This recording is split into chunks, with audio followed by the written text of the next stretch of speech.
Halo, Assalamualaikum warahmatullahi wabarakatuh. Selamat pagi teman-teman mahasiswa semuanya.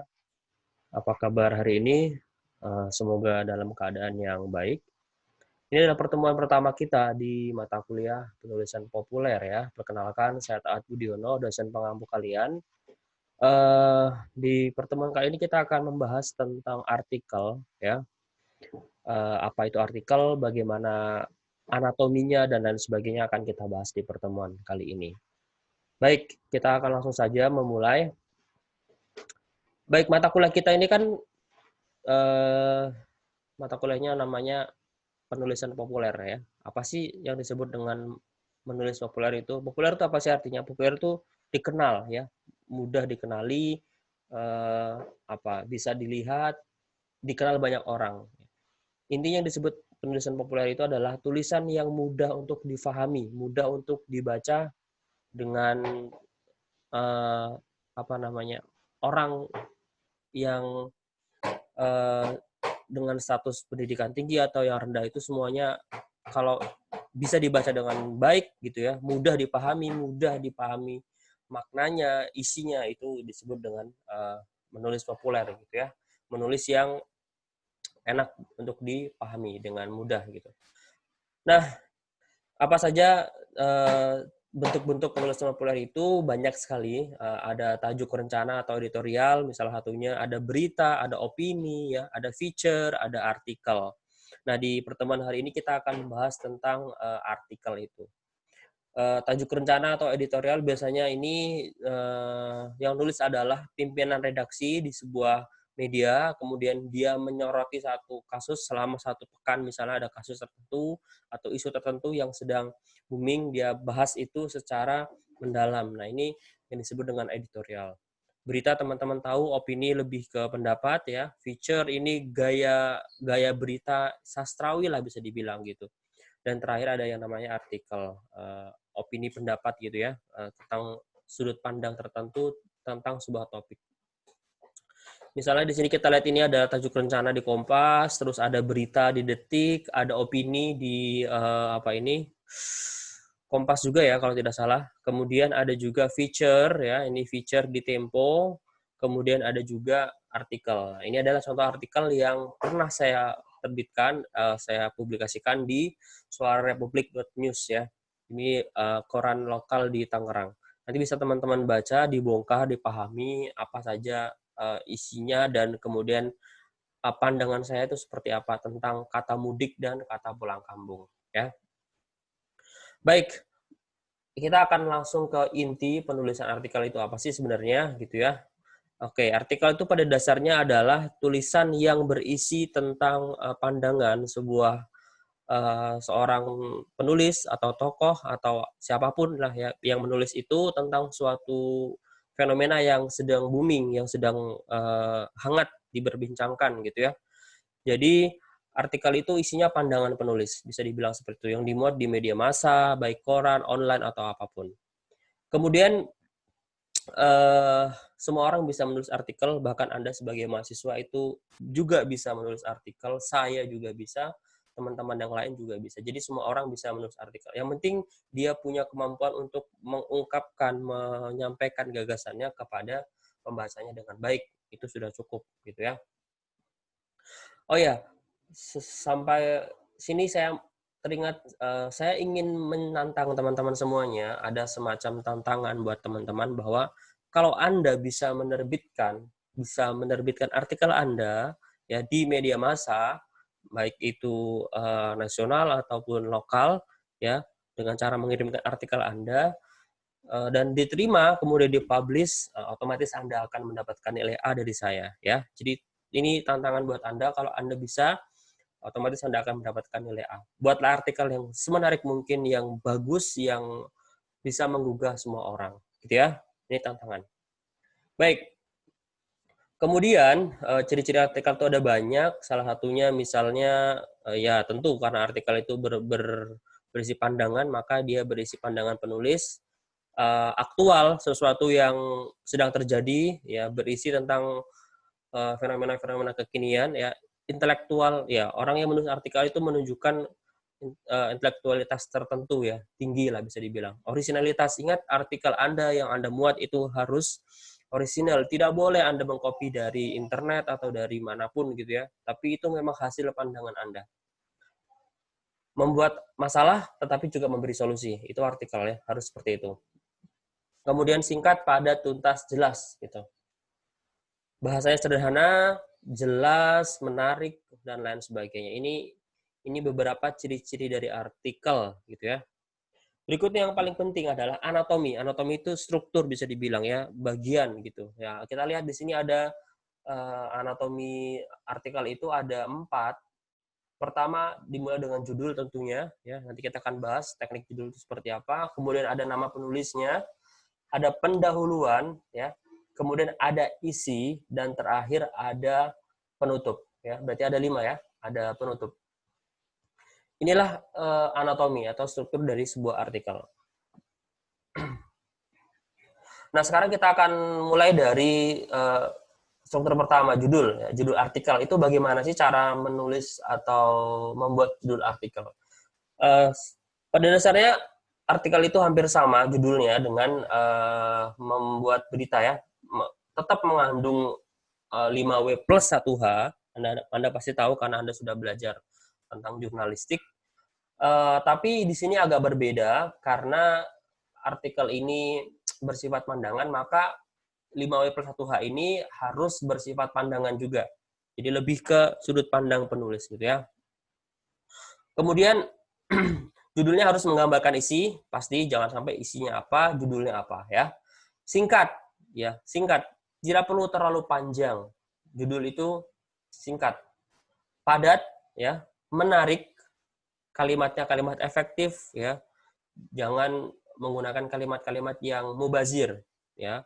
Kemudian untuk di media massa biasanya judul artikel itu terdiri dari 3 sampai 7 kata ya. Cukup 3 sampai 7 kata. Tidak perlu sampai 10 atau lebih dari itu ya. Cukup 3 sampai 7 kata. Kemudian untuk di kolom ya, ini untuk di masa 3 sampai 7, di kolom itu cukup 1 bahkan 4 kata gitu ya. Itu judul-judul di artikel. Nah, syarat judul artikel itu sama dengan syarat judul berita. Teman-teman pasti juga pernah mendengar istilah-istilah ini ya, provokatif, singkat, padat, relevan ya, fungsional, representatif ya, bahasanya baku. Kemudian yang kedua, intro. Intro itu bagaimana cara menulisnya? Kita akan lihat intro itu terdiri dari 3 paragraf. Ingat ya, intro hanya terdiri dari 3 paragraf. Selebihnya Anda harus sudah masuk ke isi. Jangan sampai masih menjelaskan intro. Kalau Anda terlalu lama menjelaskan intro, pembaca Anda akan kabur. Oke?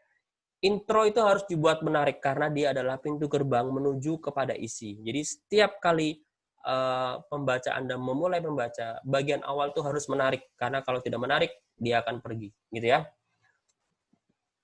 Nah, bagaimana membuat intro yang baik? Menurut Haris Sumadiria ya, ini untuk membuat intro yang baik setidaknya dibutuhkan beberapa hal atau beberapa karakteristik. Pertama harus atraktif, ya, introduktif, kolektif, dan kredibilitas. Kemudian kita langsung saja langkah-langkah, ini banyak sekali langkahnya untuk membuat intro yang baik itu. Ingat, artikel itu kan berisi pandangan terhadap sebuah fenomena tertentu, permasalahan tertentu. Jadi kalau Anda membuat intro di dalam artikel, langsung saja memulai dari pokok persoalan yang mau diangkat itu apa gitu. Masalahnya apa? Itu harus langsung to the point ya. Kemudian boleh ya membuat atau mendeskripsikan latar belakang. Kenapa bisa muncul persoalan itu apa penyebabnya gitu ya. Atau juga bisa dengan menghubungkan dengan kejadian yang sedang hangat. Misalnya sekarang sedang hangat new normal, itu bisa juga dikaitkan. Itu sebagai intro ya. Kemudian bisa menghubungkan dengan peristiwa yang sedang diperingati. Misalnya kemarin Hari Kesaktian Pancasila, bisa itu jadi intro untuk masuk ke bagian isinya apa.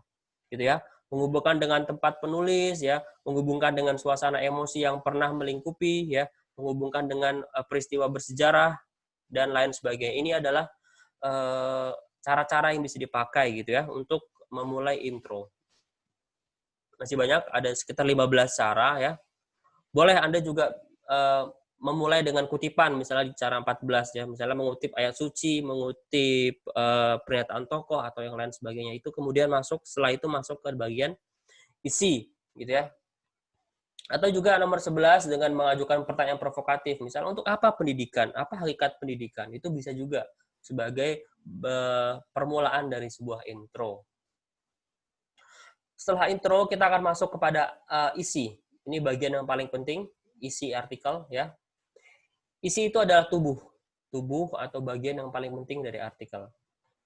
Tentu isi harus mengupas persoalan yang dihadapi ya. Tentu harus mengupas itu, menjawab itu. Kalau tidak menjawab itu, maka isinya dipertanyakan.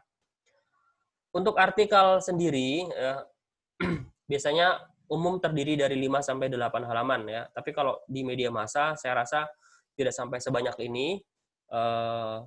Khususnya online ya, biasanya cukup antara 1.000 sampai 1.200 kata itu sudah cukup. Sekitar 3 halaman ya.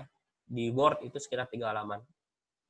Sedangkan untuk artikel ilmiah biasanya seperti jurnal atau misalnya yang lain itu lebih dari itu ya, sekitar 10 sampai 20 halaman ya, sekitar antara 3.000 sampai 5.000 kata. Ya. Ingat berikutnya nomor 5, karena isi artikel itu penting maka Anda butuh referensi ya. Tidak bisa menulis artikel tanpa referensi. Anda bisa membaca buku, membaca jurnal atau data-data tertentu ya. Artikel tentu lebih mendalam dari berita, karena berita itu biasanya cuma flat, menjawab 5W1H cukup, tapi artikel harus lebih mendalam, gitu ya. Nah, dalam artikel setidaknya terdapat 3 komposisi, ya. Apa itu komposisinya? Yang pertama ada yang disebut dengan kesatuan, kedua ada pertautan, lalu yang ketiga ada titik berat atau tekanan. Yang pertama, kesatuan. Kesatuan itu artinya apa? Sebuah artikel harus menjawab secara utuh gitu ya, sifat artikelnya apa, isinya apa, tujuannya apa, itu harus menjawab seperti itu. Yang kedua, pertautan, koherensi ya, antara satu kalimat sampai ke kalimat berikutnya, satu paragraf ke paragraf berikutnya itu menjadi satu bagian yang padu ya, satu bagian yang ada keterkaitannya gitu ya. Misalnya beberapa contoh yang bisa dipakai untuk memadukan atau mempertautkan satu kalimat dengan kalimat lain, bisa teman-teman gunakan contoh misalnya, oleh karena itu, dengan demikian, sebagai contoh, akibatnya, langkah berikutnya, dan lain sebagainya, itu adalah teknik yang bisa dipakai. Lalu yang terakhir, ada titik berat, ya, tekanan. Ya, penting bagi penulis untuk memberikan penekanan pada hal-hal yang menurut penulis penting. Ya. Misalnya, kalau kemarin tentang corona, maka himbauan untuk tetap stay di rumah, tidak pergi kemana-mana itu penting, maka itu harus ditekankan. Kemudian isi artikel itu berupa pesan ya. Oleh karena itu untuk menyampaikan pesan itu bisa dilakukan dengan cara banyak sekali. Ada secara deduktif ya. Pertama disampaikan dulu kesimpulan, setelah itu penjelasan, rincian, latar belakang sampai ke bukti-bukti. Deduktif itu artinya yang penting di awal ya, teman-teman pasti sudah pernah belajar.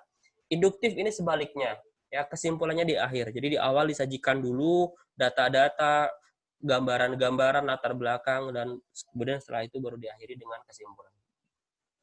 Lalu ada kronologis, ya ini penjelasannya secara runtut ya dari waktu ke waktu, ya dari tahap demi tahap itu dijelaskan. Ini kalau misalnya tentang artikel misalnya berkaitan dengan beauty vlogger ya, tentu tahapan-tahapannya harus runtut itu dari satu tahap ke tahap berikutnya. Logis ya tentu artikel harus berisi tentang logis, ada sebab maka ada akibat ya, berkenaan dengan logika. Lalu ada spasial ya, ruang dan waktu, harus sesuai urutan ruang dan waktu. Misalnya kalau proses terbenamnya matahari kan maka dari matahari di atas turun ke bawah, jam sekian sudah mulai turun sampai dia tenggelam dan melihat suasana di lingkungan itu. Topikal ya, berdasarkan topik apa yang sedang dibahas itu pesannya harus sampai di situ.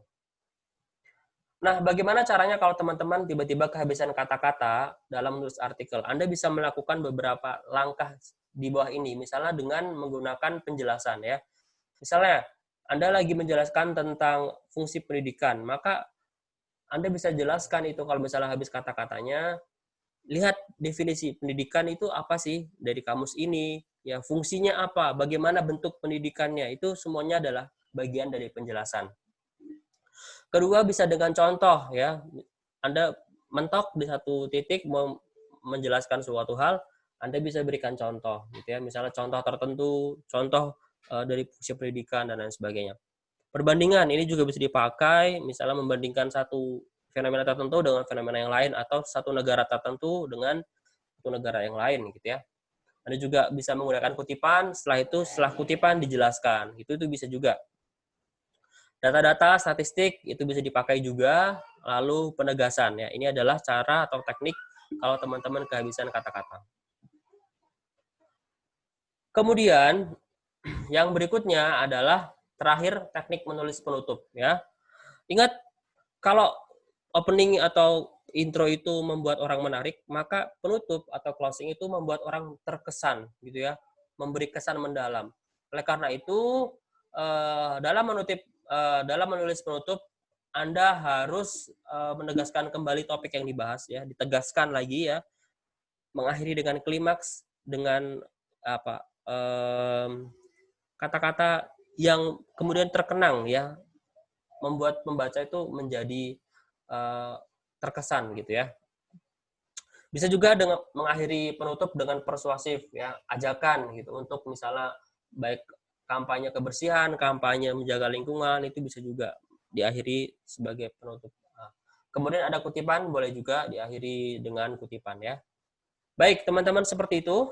Setelah pertemuan pertama, nanti di pertemuan kedua kita akan langsung praktek membuat artikel ya teman-teman, saya tantang langsung membuat artikel. Kita buat judul dulu, kemudian intro, kemudian isi, lalu penutup. Baik, terima kasih. Saya tutup. Assalamualaikum warahmatullahi wabarakatuh.